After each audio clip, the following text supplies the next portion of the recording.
not quite a Cuba segment, but it's a little bit of a continuation on what we've been talking about with the budding refugee crisis with Cuba and Haiti, and why they can reconcile the White House. This is not allowing people who are actually fleeing the rapidly becoming a wartime situation, but then at the same time allow the open door to be flung wide fucking open at the US-Mexico border. And as you can see here, we're a halfway through 2021 and 1 million migrants have been apprehended at the border. How many have got across? Oh, far fucking more than that. We don't know for sure, but for every one that gets caught, how many other families down the line? Families is a loose term of Coyote and whoever they bought the kid off of to throw over and mule drugs. That's who has got across the border, okay? So 1 million of them have been apprehended, and they're put into the little detention camps and put in those little tinfoil baked potato sleeping bags, and yet still not a fucking word one about it. But Kamala went down there and visited, at the end of June, so everything's K. Unfucking believable. Unbelievable. Border Patrol agents apprehended more than 178,000 migrants in June along the US-Mexico border, marking the largest single-month increase since March. And Biden was still in control then, and he had all of February. And you think it's gonna get any better anytime soon? Fucks no. Absolutely fucking not. During the month of June, when migrant apprehension generally decrease, Border Patrol agents apprehended 178,416 migrants, an increase of 5,789 according to June Southwest Land Border Encounters report released by CPB officials on Friday. The increased apprehensions came in the categories of the family units and unaccompanied minors, which rose by 25% and 8% respectively. Single adult apprehensions fell to 4,537. Because of the extreme heat and other dangerous smuggling conditions, migrant rescues this year rose dramatically, CPB reports. During the first 9 months of the fiscal year, October through June, migration hit 9,500. Or migrant rescues, hit 9,500. This represents an 81% increase over the fiscal year 2020, officials stated. Dude, and that's not even its fucking final form yet. You know why? Because by the end of the year, they anticipate at least 1.7 million border crossings. But yeah, no, keep that open because they'll eventually vote Democrat, at least for the time being.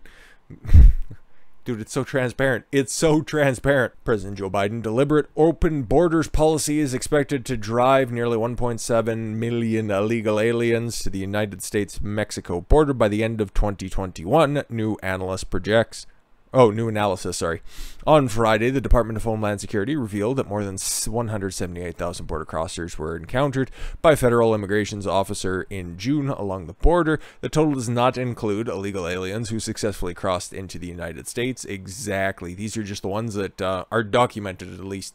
And then eventually they'll just be told, oh, make sure you come back for your court date and we'll be paying attention. We'll make sure to save the day. Hopefully you do as well. And what, like 2% of them show back up? Yeah. Stephen Koppitz, with a Princeton policy advisor, projects that Biden's deliberate policy of holding the border open. He's not necessarily holding a door or anything open. He's just not finishing the wall and then just telling people to not mind anybody crossing through that open section. Thanks, Paul Ryan. Marking it the worst year for illegal immigration in American history. For perspective, a foreign population 3 times the population of Wyoming is expected to arrive at the border this year. Yeah, where are they going to go? They aren't going to be turning them back there. They're going to be turning them back in Florida, where they're actually fleeing communism. Because you can say that it's a failed ideology, but if you don't act on it, they're just meaningless words. They're just meaningless words. That figure, Koppett writes, is contingent on the projection where apprehensions at the border taper off in the balance of the year in a manner similar to 2000, but admits that illegal immigration shows no signs of tapering off. Yeah, especially with what we just seen here, where it hasn't tapered off even when the extreme heat and other dangerous smuggling conditions continue to rise, because there's death threats being put out for U.S. officials on the Mexico side of the border, which always ends well and doesn't end up with people being publicly executed and hung from overpasses. No, that definitely doesn't always happen. And then add in more destabilization in more Central American countries, and you have an incredibly volatile situation that isn't likely to get resolved peacefully, let's say.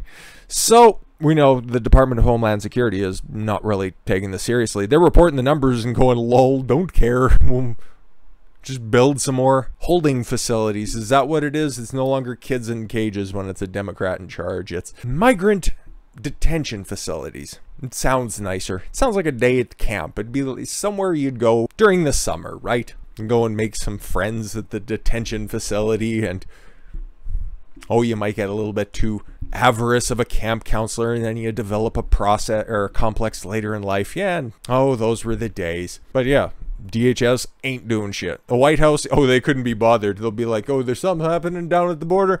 Yeah, we'll tell Kamala to get down to it. She's got 4 years. Don't worry, she'll make it down there at some point. But it looks like it's fallen to the bench to actually do something.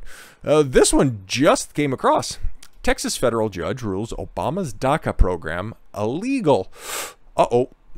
This was something that the Supreme Court would not touch, would not rule on. But a federal court in Texas decided to. Blocks new illegal alien applicants. Uh-oh. Federal judge in Texas has ruled that former President Obama violated federal statute when he unilaterally implemented the Deferred Action for Childhood Arrivals.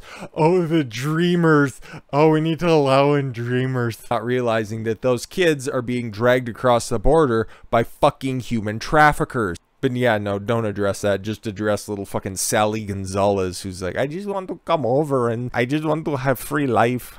Take the one fucking wholesome example and then just, yeah, not realize that, yeah, there's an entire human trafficking process, an entire industry that's been developed because of these fucking open border policies. There's some retards out there that think, oh, we should just not have a border at all whatsoever. What would be the big downside? I think everybody knows what the downside is, but sometimes it just bears repeating the obvious, right? Illegal immigrants come in, they start taking away from the system, they don't contribute to the system via taxes, okay? Obviously, that's one point. And then they start taking the jobs that are there for low-skilled workers, entry-level workers, drive down the costs of those, and then eventually, you know, work your way up in the company, still making a lower wage than anybody else, because you're allowed to do that, because the moment that you just bark about it a little bit, your employer turns you in, and then just sends you back to whatever shithole you came from, right? There's no benefit to open borders. Oh, I'd just love to have free travel. That was that crowd not that long ago. And then all of a sudden, now they're the ones, it's like, we need to lock everything up because I don't want to get the sniffles ever. There's a lot of other points to this as well. But those are just a couple of the big hitters there. I just think it's stupid. I think nations should be nations. I know, radical idea, guys. But let's get to this ruling because I like it. It was not expected, but it's just another shit on the grave of the Obama administration. On Friday, Judge Andrew Hanen ordered President Joe Biden's administration to effectively shut down the DACA program by blocking the federal government from allowing new applicants, illegal aliens who have not previously been enrolled, onto program's rolls. DHS violated the Administrative Procedure Act with the creation of DACA and its continued operation. The DACA Memorandum and the DACA program that it created are hereby vacated and remanded to DHS for further consideration as requested. Hanen writes. Yeah, that's tearing it apart. Okay, everybody who's still there as normal with most lawsuits and most settlements anyways. You know, whoever's already on the rolls, okay, cool, you got in before everything's taken away from you. We'll revisit that at a later time, but as it stands right now, yeah, we're slamming that door shut. Somebody is, okay? And this is only at one level. I'm assuming it's probably going to get appealed because this is central to Biden's government right now. DHS is hereby enjoined from approving any new DACA applicants, and granting the attendant status. Hanen continues. The ruling throws a wrench into Biden's administration's plan to ramp up the DACA program by adding new applicants to the program rolls. For months, Biden and elected Democrats in Washington, D.C. have sought to pass an amnesty for DACA illegal aliens, most recently by slipping it into the Senate Democrat budget that would only need a majority to support. Yeah, no, just continue to vote for it, otherwise you're racist, and making people show ideas also racist, and we're really stupid. Case is Texas v. the U.S., a very basic case number. In the United States, a district court for the Southern District of Texas. expect this one to be fought and expect this judge to be smeared as a racist probably next week, because the Democrats only care between the hours of 9 to 5, Monday to Friday. Other than that, yeah, they're out just being activists. And yeah, this one probably won't come across the new NPC update in enough time for them to give a shit over the weekend. They got flights to catch and they got parties to go to. But it gets worse from here, guys. This was just the entry-level story for the day. This was just a break-in story, so I figured, you know what, yeah, we'd cover it first. But Jen Psaki had another motherfucker of a fucking press conference here this morning, and yeah, it didn't take long to extrapolate on that admission that they're flagging posts for Facebook, and what we were theorizing of the slippery slope. Yeah, doesn't need to be a theory anymore. She just fucking came out and said it. So if you're interested in that, give me a couple of minutes, I'll get that all fucking done up for you. With that said, I thank you all very much for the gift of your time. I've been Don Consuelo. I want you to follow your gut and get after it. Take care, everyone.